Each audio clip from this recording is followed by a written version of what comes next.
ಪ್ರತಿಭಟನೆಗೆ ಇಳಿದವರು ಯಾರು ಅಂತ ಕೇಳಿದರೆ ಬೇಕರಿಯವರು, ಬೇಕರಿ ಮತ್ತು ಕಾಂಡಿಮೆಂಟ್ಸ್ ಇದರ ಮಾಲಕರು ಪ್ರತಿಭಟನೆಗೆ ಇಳಿದಿದ್ದಾರೆ. ರಾಜಾಜಿನಗರ ರಸ್ತೆಯಲ್ಲಿ ಟೀ ಕಾಫಿ ತಯಾರಿಸಿ ಪ್ರೊಟೆಸ್ಟ್ ಮಾಡಿದ್ದಾರೆ. ನಮಗೂ ಒದಗಿಸಿ ಕಮರ್ಷಿಯಲ್ ಗ್ಯಾಸ್ ಅಂತ ಸಣ್ಣ ಸಣ್ಣ ಬೇಕರಿಗಳನ್ನು ನಡೆಸೋರು, ಕಾಂಡಿಮೆಂಟ್ಸ್ಗಳನ್ನು ನಡೆಸೋರು ಅವ್ರು ನಡೆಸ್ತಾ ಇರುವಂಥ ಪ್ರತಿಭಟನೆ ಇದೆ.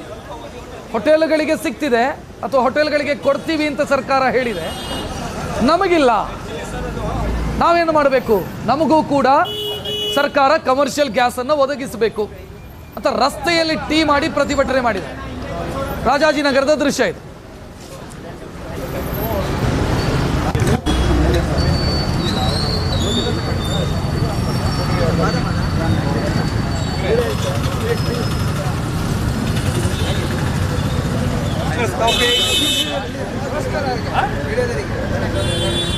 ಏನಾಗಿದೆ ಅಂತ ಹೇಳಿದ್ರೆ, ಈಗ ಹೋಟೆಲ್ನವರ ಒಂದು ಮನವಿ ಮತ್ತು ನಮ್ಮೆಲ್ಲರ ಹೋರಾಟದ ಫಲವಾಗಿ ಹೋಟೆಲ್ನವರಿಗೆ ಗ್ಯಾಸ್ ತೊಂದರೆ ಕೊಡೋದಿಲ್ಲ ದೊಡ್ಡ ದೊಡ್ಡ ಹೋಟೆಲ್ಗಳಿಗೆ ಅಂತ ಬಿಟ್ಟು ಸರ್ಕಾರ ಹೇಳಿದೆ.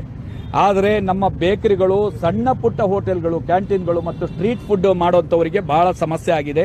ಈಗಾಗಲೇ ನಮ್ಮ ಜೊತೆ ಇಲ್ಲಿ ನೆರೆದಂಥವ್ರದ್ದೇ ಬಹಳಷ್ಟು ಜನರ ಬೇಕರಿಗಳು, ಕಾಂಡಿಮೆಂಟ್ಸ್ಗಳು ಬಂದಾಗಿದೆ ಗ್ಯಾಸ್ ಇಲ್ದೇನೆ.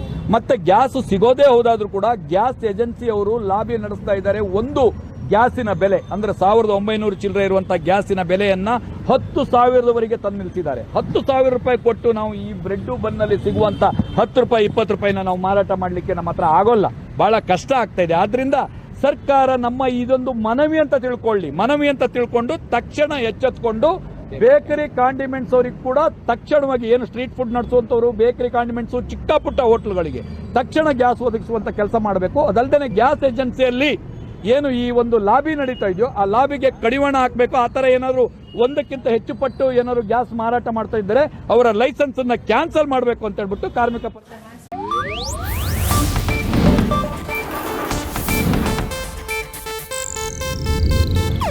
ಇದು ಏಷ್ಯಾನೆಟ್ ನ್ಯೂಸ್ ನೆಟ್ವರ್ಕ್ ಪ್ರಸ್ತುತಿ.